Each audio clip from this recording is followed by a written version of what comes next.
We love a good show just as much as the next person. The plot, the characters, the twists and turns. Sometimes it all needs a deeper discussion We're two babes just giving the people what they want on on mystery, mystery, murder, murder, and and melanin. melanin.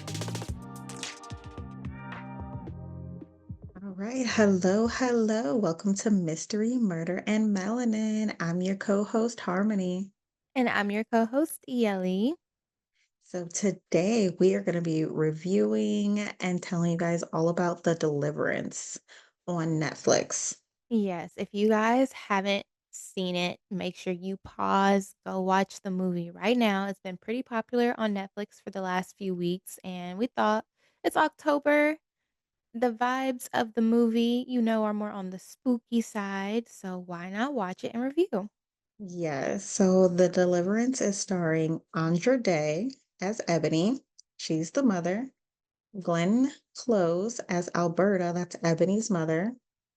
Anthony Jenkins is Andre or Dre.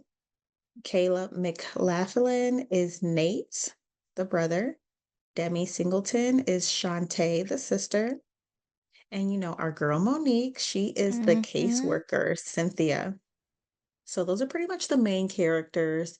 And there's also the apostle, forgot her name. Yeah, I don't remember them saying her name. I'm sure they did. Yeah, I call her the apostle this whole time. And so the deliverance is actually based off of true events that had happened to a woman in her family. Her name is Latoya Amons, and this happened in November 2011 to her and her three children in Gary, Indiana. So that's not too far from Chicago, and Mhm. it's crazy. So this movie, I watched this movie alone in the dark in the bed, and I was pretty messed up. I was pretty scared. I don't really like demons and spiritual things like that because honestly, it had me in my bed rebuking the devil while I was watching it. I really was. I really was.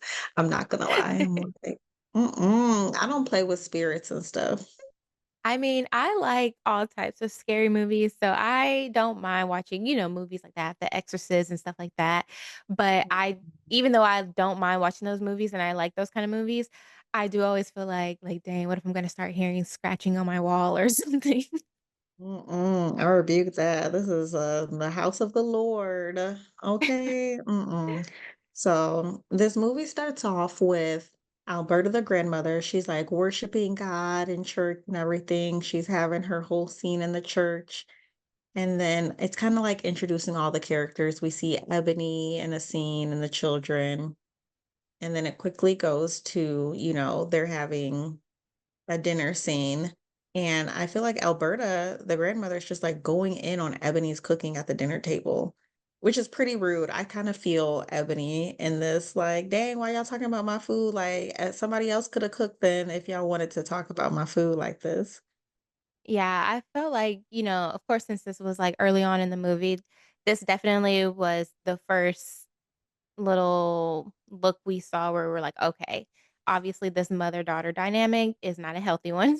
They obviously have some tension going on between them for whatever reason. We don't know yet why, but it's just like clearly this is a mother-daughter relationship that is not the best. Toxic. So, um, Alberta's going in, even egging on her kids to go in. And so Dre, the youngest son, like mouths off and Ebony smacks him in the mouth and like busts his lip. And then at that same time, Alberta like jumps up and kind of like sniffs her, like kind of insinuating that she's been drinking. Hmm. And like Ebony's like, don't start with me. Yeah. And so that kind of like ends that scene. And they go to like Shantae, the daughter's texting the dad, and it's like, mom's being crazy again. And he asks, is she drinking? Yeah.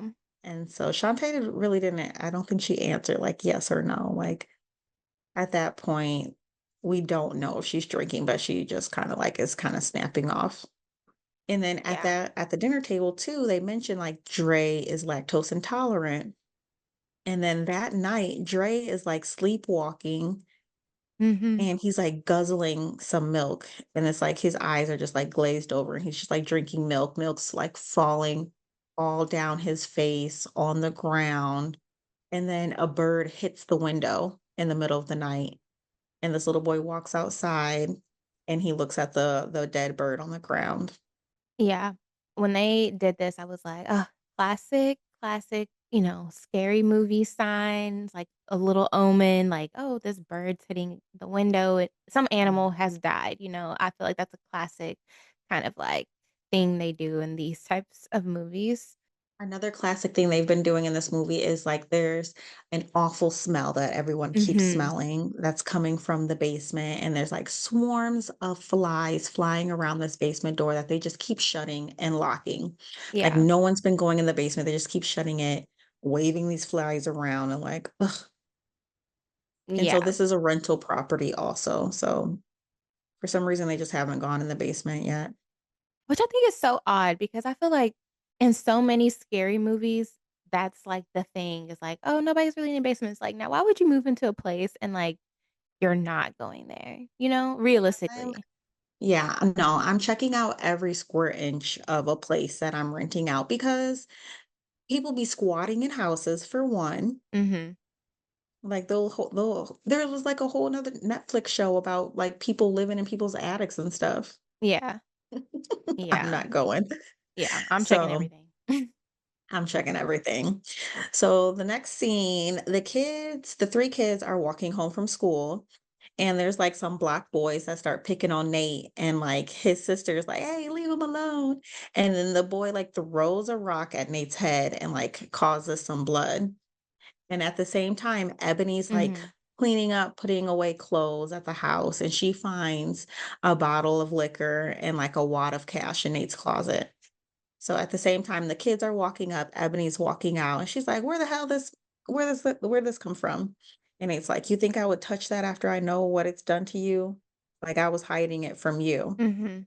And she's like, "What's that blood on the back of your head?" And I can't remember, did he say where it was, or did the sister say like it was the black boys? Yeah, he had, like, went in the house after he was like, "I already seen what he did to you." He, like, storms in the house, and the sister is like, "Yeah, it's the boys on the corner or whatever." And Ebony's like, Oh "Oh, hell no. uh-uh." Oh hell no. So she stormed down to the corner. And these boys are like, "Oh, no, Miss Ebony, it wasn't even like that, Miss Ebony." And she's like, "Then what was it?" Like, kicks Buddy in the balls on sight. He doubles Mhm. over. This line had me dead. She was like, "Call your mama. I'll rock that hoe too." I was in stitches like, "Yep, that's me as a mom for sure." Like, don't mess with my kids. Yeah, this scene was cracking me up because I was just thinking about, obviously all the time when, like, stuff like this happens to people's kids, they're like, "Oh, I would, like, go over there," but we never see the parents actually because of course people are worried about, like, getting in Mhm, legal trouble, so they're not doing anything mhm. to the kids, so it was just funny because it was like, "Oh, yeah, She she did don't not care," care. like, she gonna kick him in the balls, slap him, whatever, and be like, "Yeah, if y'all wanna call your parents, call them too. She'd They say, can get "Call it." your mama. I'll rock her too." Period. Tell her. And I bet he didn't even because, he threw a rock at the boy. Yeah. And so, like, when she storms over there, her daughter's like to the mom, she's like, she's gonna get arrested again. So, like, there's a little tidbit there of like, this is Mhm. not the first time that she's like flown off at the handle, and she's about that life. Ebony's about that life. Yeah, I think we get a lot of clues early on that this is just, like, an unstable family Yeah. in many ways, and it's mainly centered because of the mom and, like, the mom's Hmm. actions. And it's like all that chaos happens, and then the next scene, the family's, like, watching, like, an old-timey movie, like, reciting the words together. Ebony's doing Shantae's hair, and, her mother, Alberta's doing her hair, like, just, like, they're being so cute in the living room, doing each other's hair, watching a movie. So it's like it shows like they're Mhm. super chaotic, but it also shows like those deep familial bonds that they do have, like watching movies and hanging out together. Yeah, I did like that scene, and I mean, it did last Very shortly before, short. the daughter, like, storms off, but I saw that scene and I was thinking about how people have families that are chaotic like that, but then, yeah, they're gonna have moments where it seems like normal, but it's like, Oh, they probably just have just very brief glimpses of normalcy, and but, like, primarily, it's just Mhm. chaotic. So, yeah, you said Shantae storms off, so, during that scene, Ebony's like, "Maybe we should wait till your father comes home," and we hear a little bit of, like, the father's away in Iraq, I believe, Mhm. or they also her and the father also have some issues going on too, but he's away in Iraq, and, Yeah. it kinda alludes to, like, "Maybe let's not have a birthday party right now for you. Shantae's birthday's coming up." And maybe, like, she says she brings up the phone, Shantae wants a cell phone, and, so Shantae storms off because of the possibility of her not having a birthday party. Yeah. So then we see our grandma Alberta. You know, Alberta, she be trying to keep it hot. She's going through chemo right now. She's fixing her wig, fixing her tatas, setting them up. She about to go see who she see while she go get her chemo. And then we see who she see. Omar is playing her nurse, Mr. Loverman. and she's just flirting hardcore with him, and they're like pushing her boobs up. Like she's like, "This is like the third time I seen you in here. You ain't gonna get my number or nothing. Like, what are you, gay?" I did not like that line. Like, just because somebody don't talk to you don't mean that they gotta be gay. Like he at work, Right. babe. Right, he's at work, he's trying to be a professional, like, And so like everyone's in there please, whispering, man, like, relax. look at her, look at her. She should be ashamed of herself. Yeah, now mind you guys that haven't watched this particular series, so the mother, Alberta, she is white. Obviously, you know that if you know who Glenn Close is, but in the movie, I feel like they tried to kinda, like, make her look like that stereotypical, like, white woman that hangs around, like, Black people. She's trying to, like she's an older white woman, Mhm, obviously, and she's dressing, like, mhm, younger, and she's got, like, a tan mhm, going on and, like, the makeup even the hairstyle. I feel like the hairstyle was giving, like, the stereotypical, like, white woman who dates mhm. Black men. I definitely feel like, she from the neighborhood. I think Mhm. she did a great job playing that role, and like you said, they're Yeah. definitely alluding to all of that. Yeah. She ate. She She ate with ate. this. And so, the next thing we see, Ebony's walking home drunk. Nate's looking at the window, seeing her come up. He's shaking his head. Alberta was waiting for Ebony when she came home and was like, "Oh, wait, no, no, no, no. Rewind." So Alberta's checking out of her chemo therapy, and they're like, you need to make a payment. You haven't made a payment. You've missed like the last 2 months." And Alberta's like, "Oh, Medicaid sucks. Like, I'll get around to it." And they're like, "Girl, we stopped taking Medicaid a year ago. You ain't know." Mhm. Alberta's like, "Who been making Yeah. my payments then?" And they're like, you did we thought you knew Ebony was paying your stuff. She knows that you like this clinic." And she's kind of just like dumbfounded, like, "Oh, dang. Ebony been paying that?" Like, Yeah, which I feel like this just adds even more to their mm, dynamic because it's like, okay, you're in her house being ratty to yeah. her and making these little snide comments, and whole time she's been paying your Mhm, chemo all because she knows that you would be more comfortable at this particular facility, and she hasn't even thrown it in mhm. your face or, like, brought it up and said anything, or just stop paying. I mean, well, obviously, she hasn't paid the last 2 months, but it's not because like, It's not she because she's has an being issue with your petty. mom, They're she just like doesn't broke. have the money. Yeah. So it's like, I think that's why she was just Mhm, dumbfounded because she, like, almost couldn't believe, like, "Dang, my daughter is doing this mhm. for me." Probably because she's realizing, like, I don't really deserve Yeah, it. like Ebony's doing a lot, taking care of her 3 kids, taking care of your chemo bills, which she probably could go somewhere else and have Medicaid pay for it, but she knows that you like this clinic probably to flirt with this guy specifically. Yeah. And so the next scene, Alberta's waiting up for Ebony to get home. Ebony walks home drunk and she like walks through the door and she's like, "I don't want to hear it. I walked home." She's drunk. And this whole time they've been alluding to her drinking. And so now she's showing Mhm. she's a drunk. And so in that same scene, Alberta brings up, "You been paying for my chemo?" And it's just like such an awkward scene to me. And she's like, I don't know what to say. And Ebony's like, don't say nothing. I'm like, dang, Alberta, you can't say thank you? Right.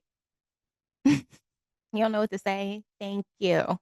They Say just that. have an awkward silence, and she does not say thank you. She just like, okay, well, I'm tired. I'm gonna go to bed. That's what Ebony's like, okay, good night. Like, and Ebony, I feel like she really was not looking for a thank you or anything.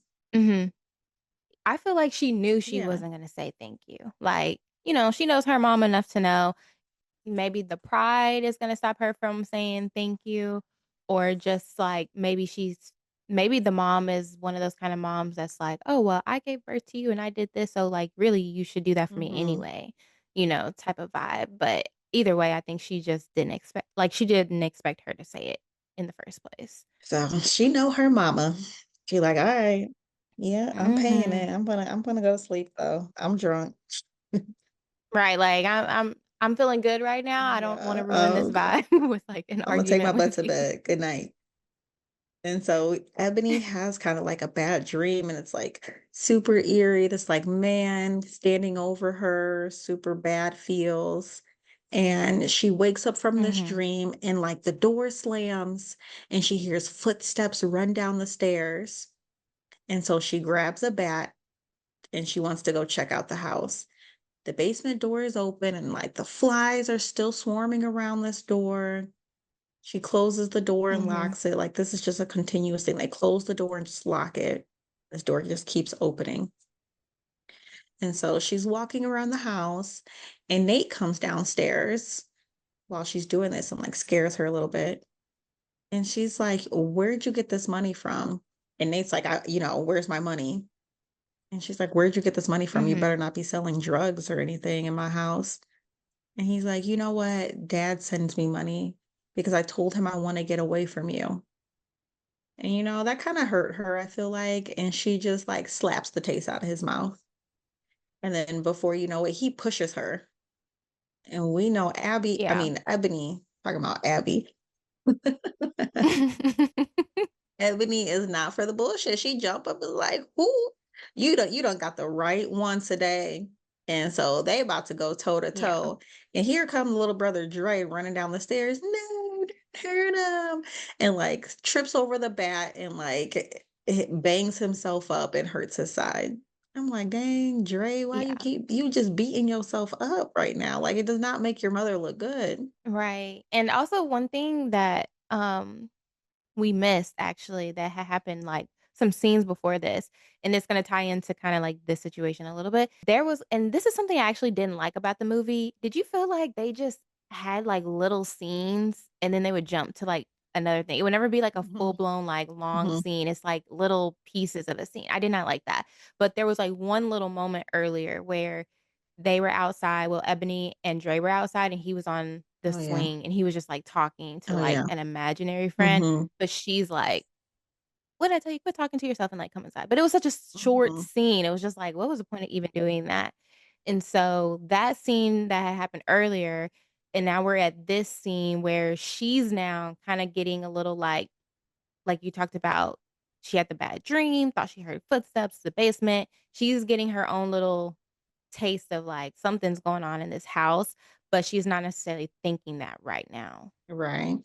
They have that situation. I think actually I think he had hurt his arm. I think he ended up falling on his It was arm his and, side like, because sprained it or it'll come up later on. It's his okay, side. He's like, "Oh, it hurts, mommy." yeah, and so that happened, and then Nate, he's like, I'm leaving," because it's just like, "You done put your hands on me, now I done pushed you, and then little brother done got hurt." So Nate's just like, I'm Yeah. out of here, like, I'm leaving." But then we see the mom, like, basically talk to him later, and she's like, "Listen, don't leave, like, I'm trying, like, I'm really trying, like, my best here, so please don't leave, I need you Yeah. here."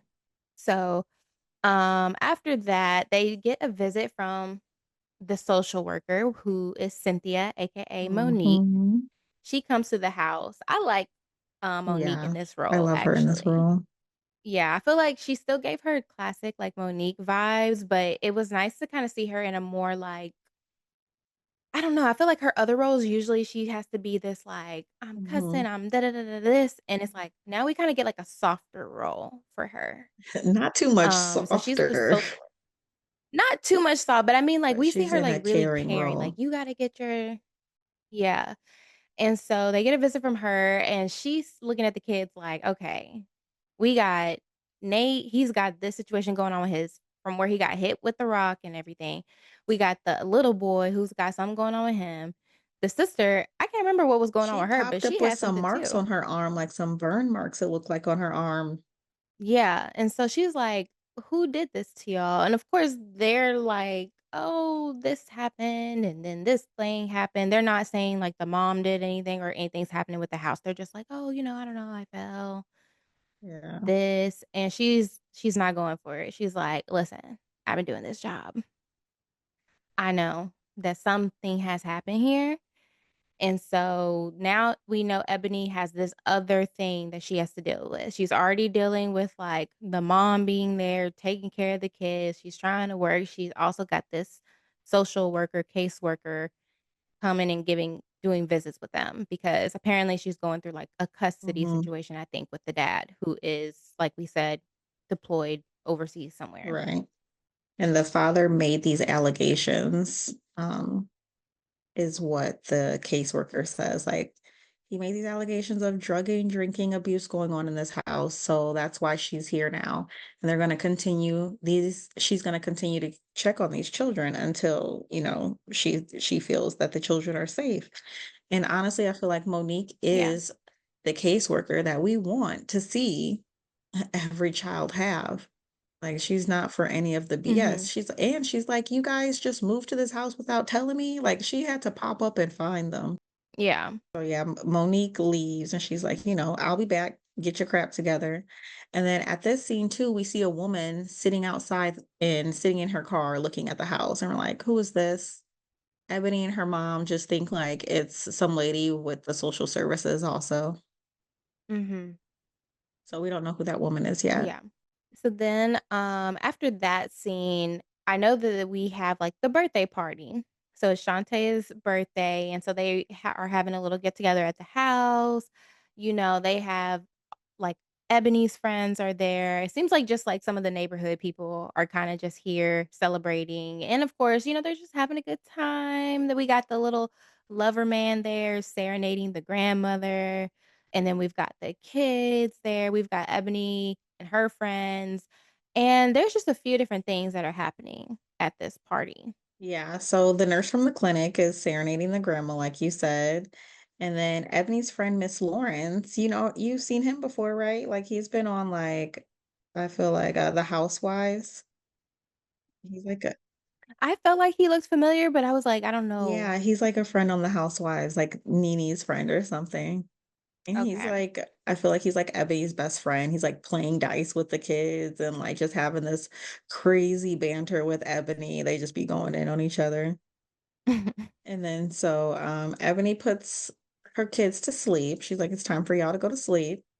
And then Dre is like found banging his head on the basement door from like the inside.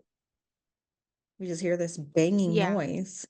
And so she opens up the door and he's like in a trance again, like just boom, boom, boom. Has like this mark on his forehead. She's like, "What are you doing?" Yeah. And he just is like, Yeah, so they pull him out of there, because yeah, he's just sleepwalking again, which of course, us, the viewer, is watching this like, uh-uh. something is going on with him.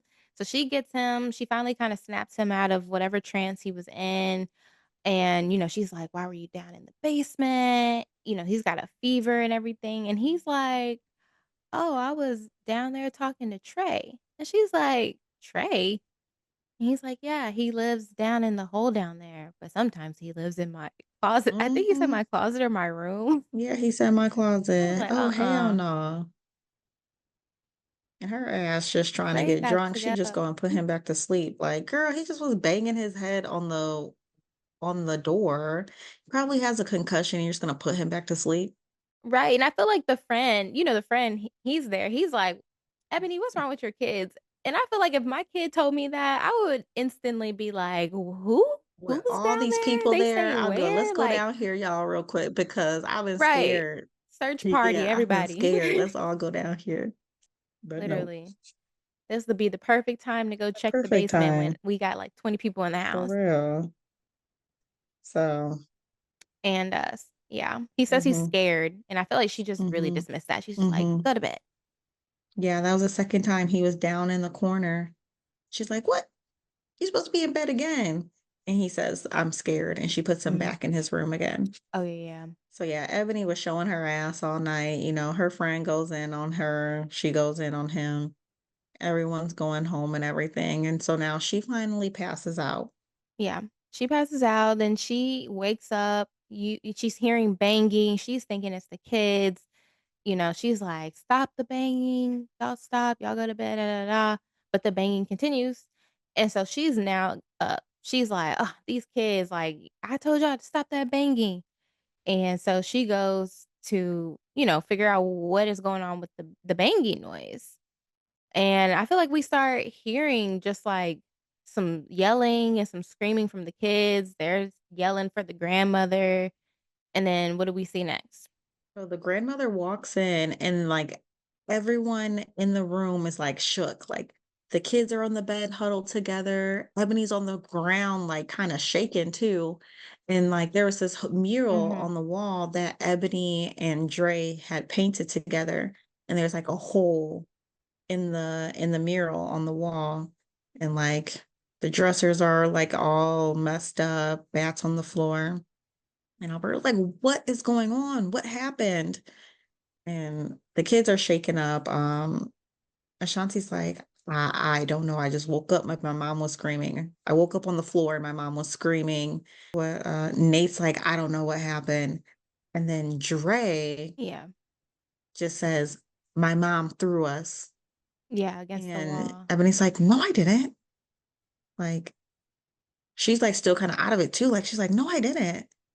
So like, well, we really don't know. And Yeah. then like Alberta's like, get out. Like, you need to get your shit together. Mhm. Like, get out. And so like at that moment, I didn't really think anything of Dre saying that.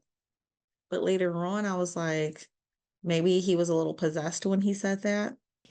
In that moment, I was like, he's acting just like a possessed kid because they're all like, I don't know. And I felt like the way he said it was like, she threw us against Mhm, the wall, like that type of vibe. And of course, she's like, no, I didn't. So I felt like, oh, he's just making mhm, up something, but she really doesn't know mhm, what happened. So she can't really, she's saying like, no, I didn't. Cause she's thinking like, I wouldn't do mhm, that to y'all.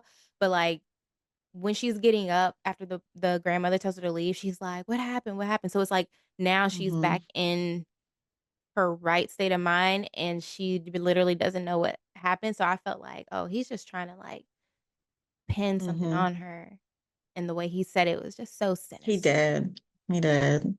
I was like, oh my goodness. So then they're driving somewhere and we just see like there's a car starting to follow them. Like the car that we saw outside of the house has now been like starting to follow them all over the Mhm. place. The car is following them now. And then so these next scenes are like super crazy. Like these kids start acting up at school. Like Ray raises his hand, like, I gotta go to the bathroom.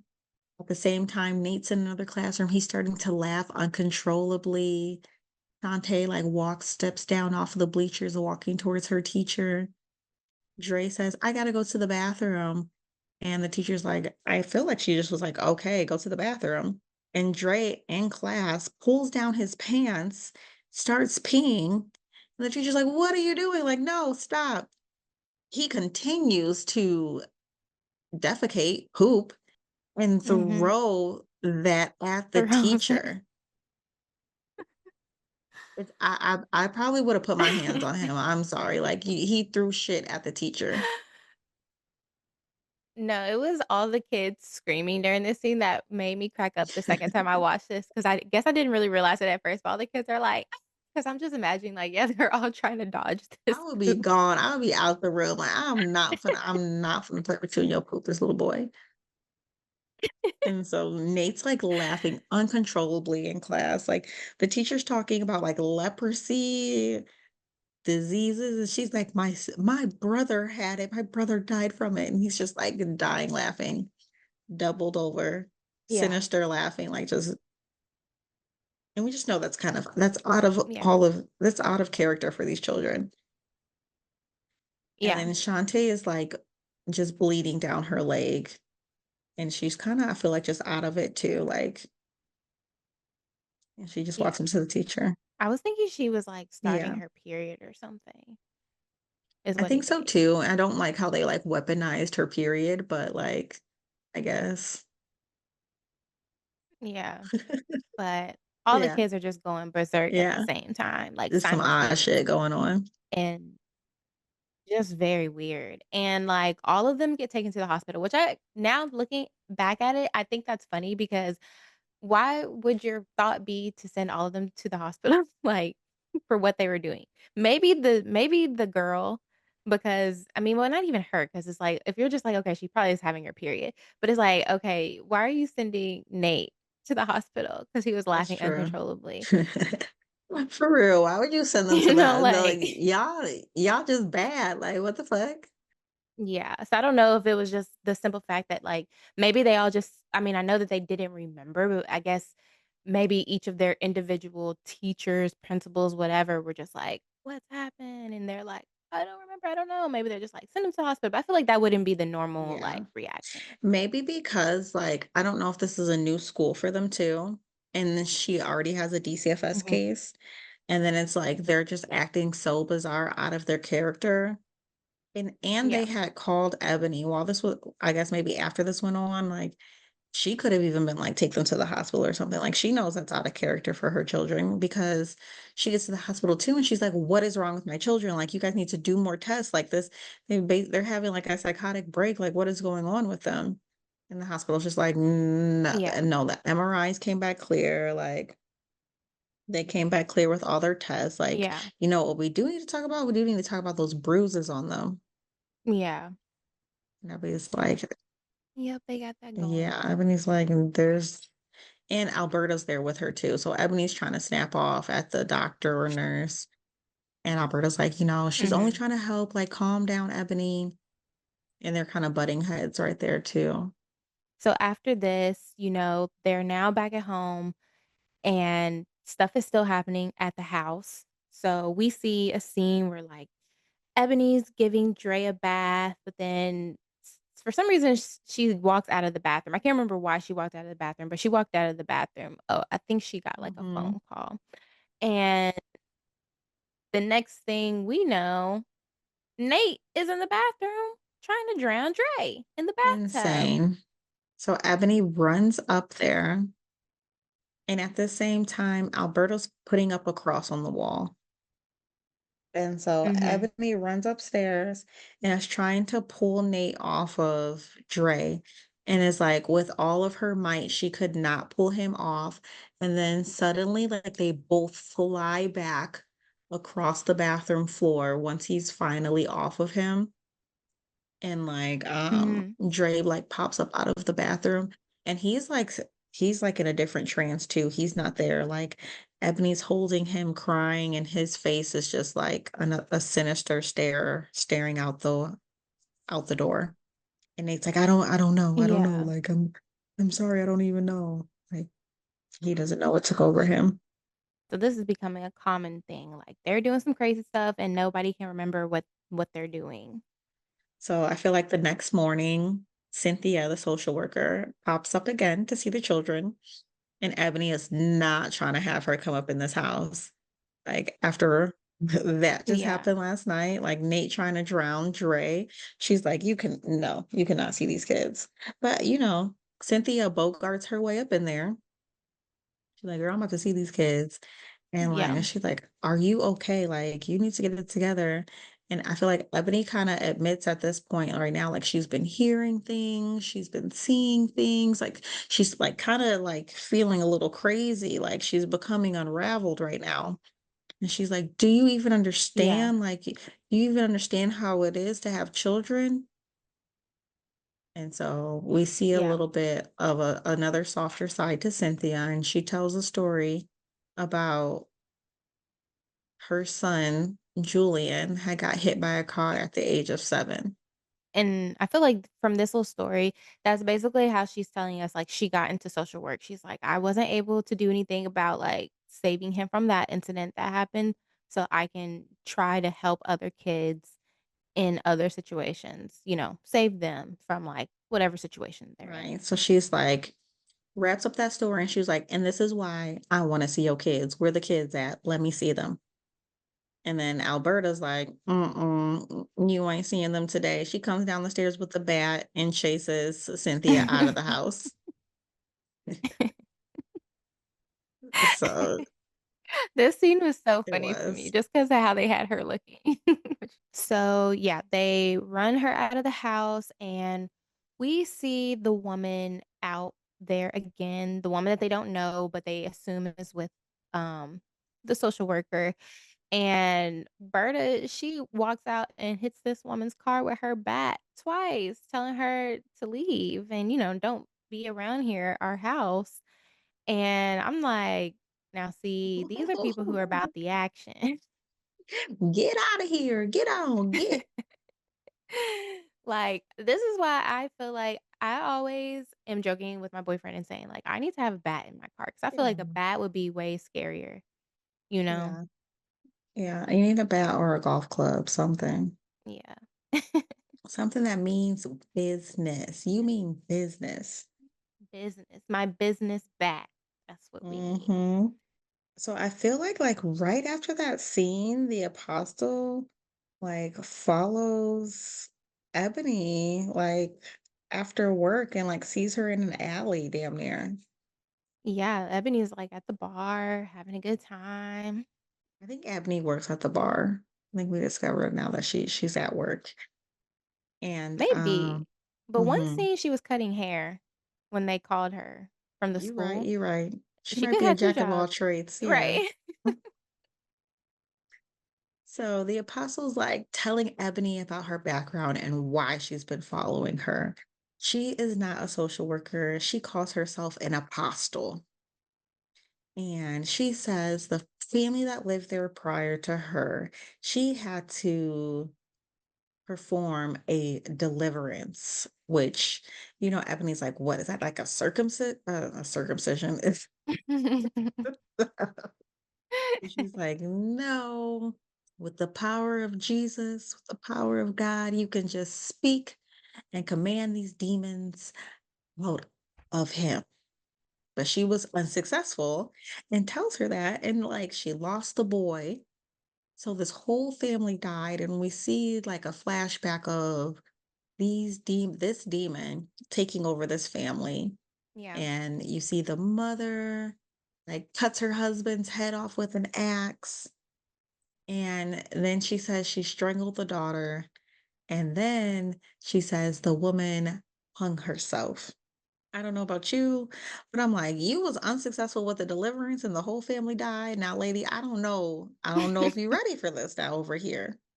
Right, like, what makes you think this time it'll be different? I, I don't know. So I know, I mean, Ebony's like, you're freaking crazy. And she's like, take my card. You're going to need it. Yeah. So at the same time, they're having this conversation. Berta's at the house, and she hear like a man downstairs. Her boo thing. She thinks she hear her boo thing downstairs, so she walk downstairs.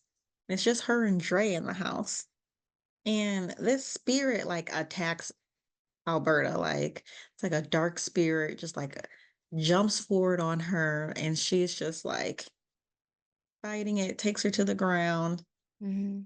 and then Ebony comes home. Yeah, She's so like, there's like fire in the house, like smoke going on. and I noticed actually, specifically, the cross that Mhm. Alberta had hung up on the wall is on fire. That She was walks what was on fire? in. Mhm. Okay. Okay. So that was on fire, and then we see that the cross was like still white. There was like whiteness around it, and then like a bunch of smoke on the wall around the cross. Mhm. Okay, Yeah, yeah, I saw something was on fire. I didn't realize it was the cross. I thought that like that mark happened when the demon attacked Alberta. I yeah. thought like maybe the cross was like trying to protect her and stuff, but okay. So the demon tried to catch the cross on fire, and God ain't having it. God's up in this house. It's a house Right. of the Lord. They trying to make it a house of the Lord. Trying to. It's a work in progress. It's a work in progress. So Dre walks down the stairs, and Emily's like, "What happened?" And he's like, "Grandma, what's wrong with Grandma?" And then he like walks over to the body and like does like this nonchalant, like crazy, eerie ass shrug and like walks away like, ugh, Yeah, I was like, get him out of here. possessed little boy. Right, trying to act like he doesn't know what happened. And then Ebony, because she understands that he's possessed now, but she's like, "You tell me." When he's like, "What happened?" Oh yeah, she did. She was like, "You tell me what happened."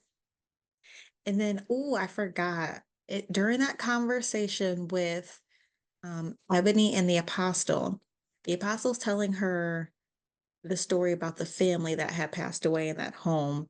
And Dre says that who his imaginary friend is that Ebony thinks is, he calls him Trey and Alberta. And the apostle lets her know that the son that passed away was named Trey. Yeah. Yep, she did tell her that then. And yeah, she's like, "He's not no imaginary friend. That's the devil." Mhm.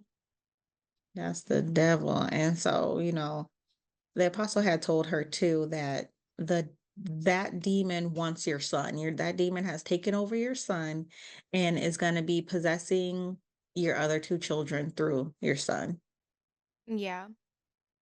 So, because of that whole conversation, after everything happened with the grandmother and now she's dead, they got this whole situation happening at the house. Ebony, she gathers up all the kids and like puts them in her car and she starts driving. Doesn't really seem like she necessarily knows where she's driving at that Yeah. point, but she's driving. And I think while she's driving, like she had looked in the rearview mirror and just one of the kids had turned looking crazy or something. Yeah, Dre had like got black eyes and was like just saying crazy stuff too, like she died because of you. She's like, what he saying? What he talking about back there? Yeah. And so she stops. She's frantic. She runs into this restaurant with all these people in it already. And she's just like, "Y'all have to help me. Like my kids, something is killing my kids." And they're like, "Whoa, what's happening?" And they go out with her, to her car Hmm. and, they go and get the kids. Well, the people from the restaurant. Yeah, and the kids are asleep in the back seat. Like, y'all was not just sleep. Why y'all acting like y'all sleep? So Right. again, we see that possession happening. Like, this is crazy. Yeah. So because of that, obviously, if anybody ever runs into a restaurant and they're like, "Something's going on with my kids," and then like the kids are fine, you obviously are gonna call the cops or call somebody. And Hmm. so I believe that's what happened because the next thing that we Hmm. see is Ebony is it looks like she's at a hospital talking to like a psychiatrist. Yeah. Yeah. So she's trying to have this like conversation with the psychiatrist, and she's asking her, have you ever heard things? Have you ever seen things? Are you on drugs? How often do you drink? At first Ebony's like, no, no, no, no, no. And then she's like, we taken blood tests and everything, and what do you think was in your system? Like, we know what's in your system. Like, let's do this truthfully. Yeah. And yeah, so then Ebony's like, okay, like I have been hearing things, I have been seeing things. And then so at this point, I think that they're like, okay, we need to take your children away right now for safety. And Monique comes and has this conversation with her, like they're gonna go to like a foster ministry. It'll Yeah. just be temporary. I talked them out of 304 and you, which is like keeping you on a medical hold. Mhm. And so she sees them being taken away and she's like freaking out. Yeah. And Because so this I is think this not is what when she she wanted. calls the apostle, right? Yeah. which and that lady, she told her, "Take my number because 'cause you're gonna end up needing my help." So Ebony's realizing, like, I do need her help because my kids have just been taken away from me. So they start trying to get ready for this deliverance, and the apostle's trying to get Ebony ready specifically because, I feel like she's like, "You have to believe in this, like, it's just not us trying to cast away a demon, like, you have to be right also in your heart." And, like, I think we see right here why Ebony does not maybe believe in God or a higher being because she has been through things, and we see like she's been assaulted as a child, and like she turned to God, and she felt like she was not helped in that situation. Mhm. And so we see like she has a problem with trusting, with loving, um, specifically her mother, I feel like in that instance. Yeah, and I feel like this is such a common unfortunately common type of thing where, yeah, like, something has happened to a child, and they do feel like the parent that should have protected me, Mhm. didn't protect me and maybe even were the cause of why something has happened to me or, led to something happen to me, and so I feel like that was what we were kinda hearing and understanding in this situation. Right. So during that whole scene, now we see the caseworker is over at the hospital checking on Dre, and Dre is tied down to the bed, arms and legs tied down. And Dre is not Dre. This is the demon full on speaking, talking to Monique, saying, different things to her that only like that a child would not know, like saying like your son watches you sleep, and he's like God is dead, and like just saying these crazy things. And it's like, "Oh my god," like, inside, like, "How would you know that? Like, did your mother tell you I had a son?" He's like, "Let me out and I'll tell you." And then You this boy know just go ahead. sorry, but, because you mentioned about him being restrained to the bed, that just made me think and I wasn't thinking about this when I was watching the show, but, like, I was thinking now after you said that, what happened for them to restrain him? Because you wouldn't just restrain a child that you, like, brought in. The last we saw was them asleep in the car, right? So I'm like, what did he do to get himself I don't know what he restrained to the did, but that boy bed? been tweaking this whole time. I'm just like, for them, like, for the hospital staff, like, he had to have done something that they're like, "Okay, yeah, we gotta strap you to the bed." Because why was he just already strapped to the bed? Yeah, they did not tell us why he was strapped to the bed, but we shortly see why the boy busts out of the restraints and like crawls backwards, crawls up the ceiling, and is being crazy. Honestly, Monique/Cynthia was not acting shocked enough for me in this scene. For real. She I was would have just, been like, up looking out that like bitch. right, like, yell or, like, say like, "Oh my god," like, she's just staring like, "Oh, yeah, this is, like, my 5th time this week seeing this." She's like, "I see a lot of things, but damn, okay." Like, I would have been out of there. Mhm. So I don't even know what happens at the end of that scene, but she like goes and get Monique's like getting the doctor, like, y'all need to look at this boy. And the Yeah. doctor's like, where is he? And the nurse is like, ah, he back there. And he's like, come on. She's like, I'm not going back there. That Yeah. would have been me as a nurse too. Like, I don't play with that. Find another one. Right, you're the doctor, you go handle it, that's above my pay grade. That's above me now. The boy climbing up walls and stuff. So Ebony goes and busts out Dre because they're about to do this deliverance on Dre. They need to get her son back. So, not they, but Ebony gets Andre out of the hospital and she takes him back to the house because in order for this whole process, to be done, he needs to be there at the house. They need to be at the Mhm. house because that's where everything is happening. And the apostle, she's there and they're getting everything set up. And the apostle is like covering her track. She's got her little voice recorder thing. She's making sure, like, I have permission to do what I'm Right. doing. She got legal coverage Yeah, in case things go awry. because they have gone awry before. So they start trying to cast this demon out of her son. And this apostle gets her ass whooped again. I'm like, bro, why didn't you come with the whole team? Why is it just you again?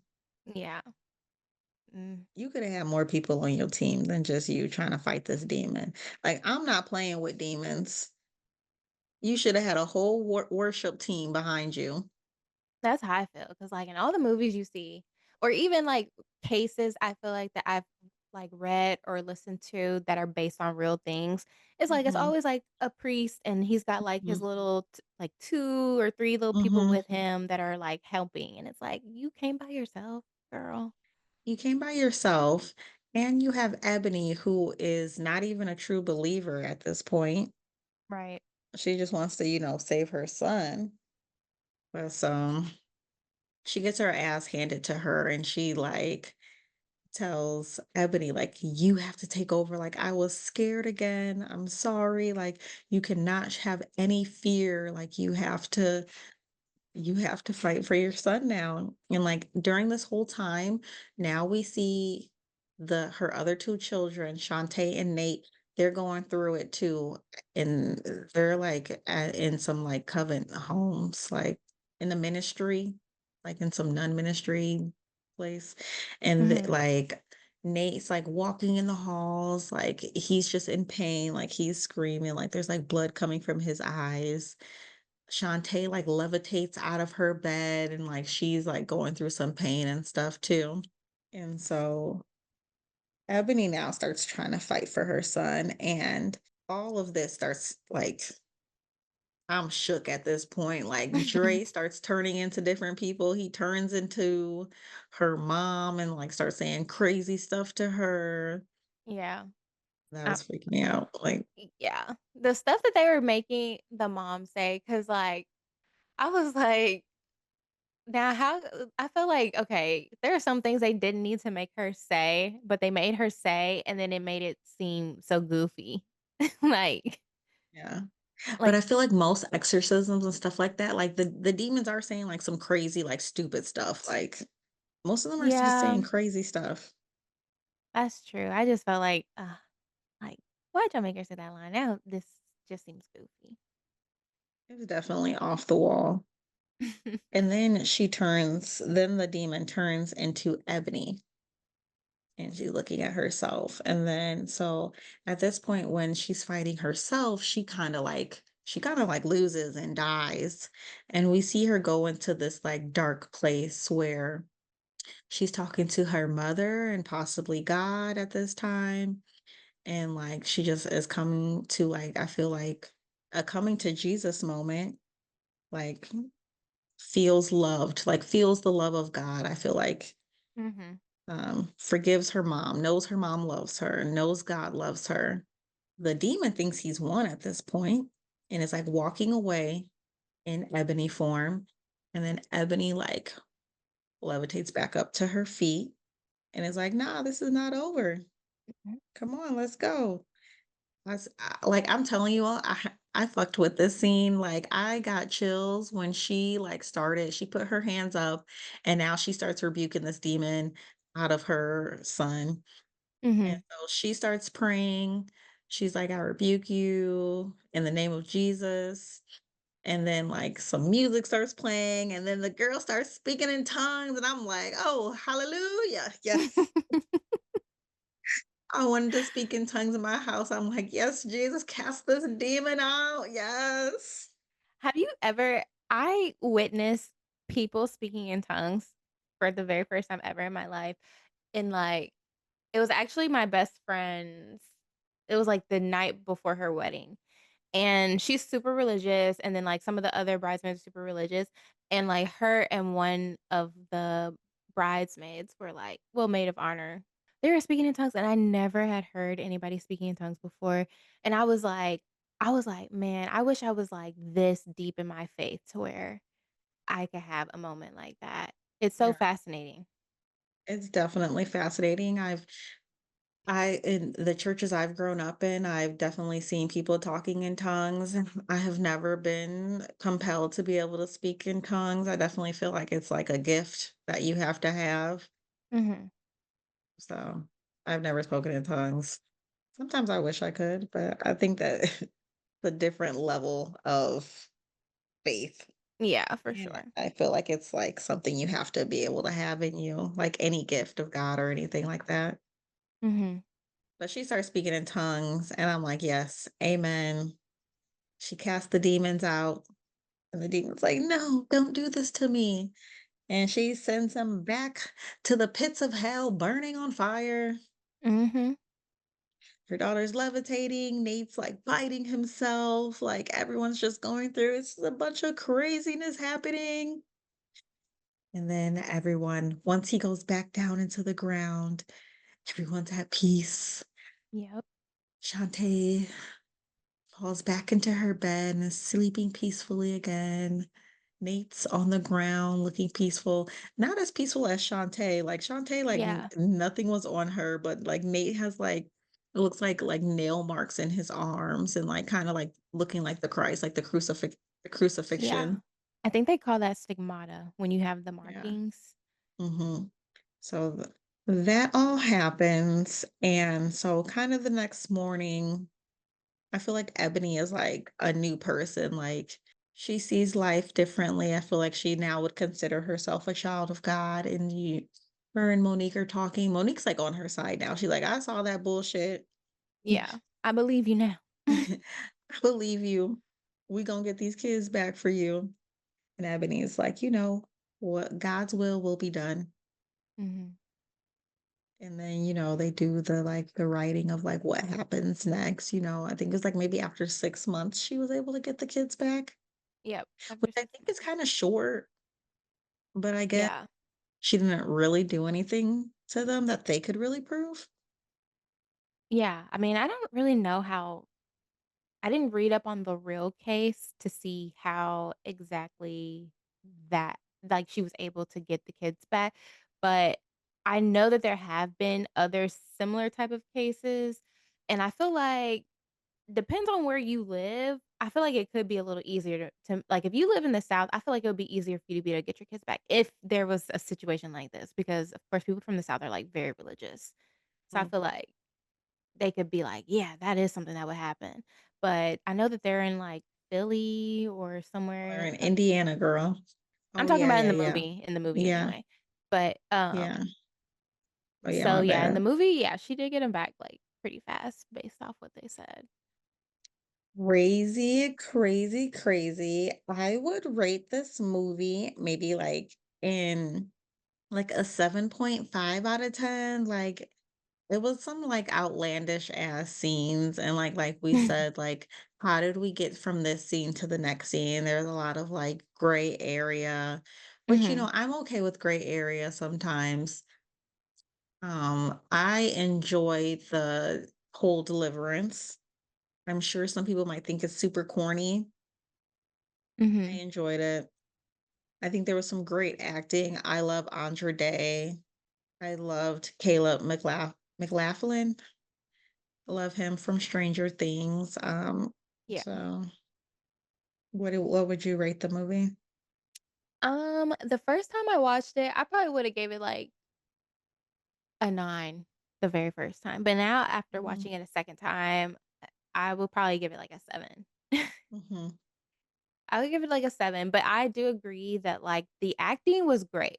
Like, Yeah. while, yeah, they may have made them say some lines that were kinda corny, the acting itself was great, which makes sense because Yeah. all of the people who were in it, you know, they're known for Phenomenal. being great actors. Yeah. Um, so, yeah, I don't have any, like, complaints about the acting, but my biggest complaint is just the scenes and, like, how short Mhm. some of the scenes were or, like, some of them just seemed unnecessary or they could've given us a little bit more back information, I think, Yeah. um, I agree. I just think about there was that. some depth missing in with some of the characters and some of the storylines. Yeah, but I Andra think I Day, would she have did really given good. I didn't even know she wasn't like, I don't know if this was her first time acting, but if it was, I think she did a great job.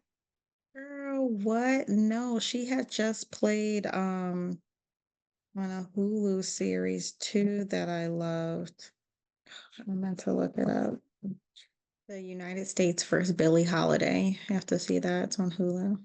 Oh, okay, yeah, I haven't watched that, and I don't really be on Hulu that often, so yeah, that would make sense why I wouldn't have seen that, but yeah, I thought she did really good. So yeah, Andra Day was on The United States versus Billie Holiday. You guys should check that out. She did a great job in that. She's a phenomenal, beautiful actress, great range. But like you said, yeah, I think I would have rated it a 9 that first night I watched it. I was scared as crap in my bed. I was like, where is my husband at? Why would he leave me in here to watch this by myself? Then the second time I watched it during the daylight and I was like, okay. Yeah. Like, So that's so maybe scary. maybe I'll go up to an 8 because it did have me that first night. I was scared. I definitely would recommend it. It's a good watch. And, it's so crazy that these possession like movies are like based off of real life. So Yeah. How do you feel about that? Because personally for me, I do think stuff like that is for real. Like, I know that there are mhm, skeptics out there who are like, "No, something's and I'm like, like, across religions, they have this problem happening, especially, like, the Catholic religion, which I always thought was, like, when you do hear cases about that, it's usually, like, Catholic people, and I'm like, "What's going on over there for y'all to be getting possessed like that?" But, it's always fascinating to me, though, when there are cases that are like this because I'm just like, how? Just like, how does it happen? I mean, I know that they have theories as far as like, yeah, maybe you're not super religious or you're moved into a home that has something already going on with it and that's what's happening. It's just always fascinating to me. I agree. It is super fascinating. Me and a girlfriend were talking about how like energy like never dies. Like it just Mhm. energy is always constant. And so like the reason why I don't really watch too many possession movies and stuff is because I do believe that things could happen like this. I don't Mhm. like to demons and stuff because I don't like to give that power at all. Yeah. So yeah, so they say energy can never be destroyed. And Mhm. so this is why I really don't like to watch possession type movies because I do believe in spirits. I do believe in there's something greater than us out there. Yeah. And so I don't like to give any power to negativity and like demons and stuff like that. Like I like to give power to God and light and positive things. Mhm. And so with the possessions and stuff, like, yeah, I just don't like to give that any power in my mind at all. Yeah. I mean, that makes sense. I have a friend that like one time we had watched it was like 4 of us. We were having like a movie night at their place and we had watched I can't remember what movie it was, but it was one of the Exorcist theme type movies. And they cut off the movie, like, at the end, they were gonna play, like, the real recordings during, like, the credits, and they cut it off. They're like, "No, I'm not, like, letting the Mm, real stuff, like, play in my apartment or anything." mm. No, thank you. No, thank you. Do But not yeah, have time for that. But thank you guys for tuning in. Let us know what you guys think about possessions. Do you guys believe there's spirits, demons? watch the movie too, and let us know, like, your thoughts. Leave us a little comment. What would you rate it? Did you see some of the same things? Like, do you feel the same way that we feel about, the things we critiqued the movie on? We wanna know. We want to know and let us know what movie we should review next. Yeah, it's October, we're trying to kinda stick with, like, a little spooky theme this month, so definitely give us some recs for what type of TV shows or movies we should watch so we can review them for you guys. Yes, so that's all the time we have on Mystery, Murder, and Melanin. I'm your co-host, Harmony. And I'm your co-host, Yelly. Make sure you follow, subscribe, share, leave a comment. Yes, and we will be seeing you guys very soon or talking to you guys very soon. Bye. Bye.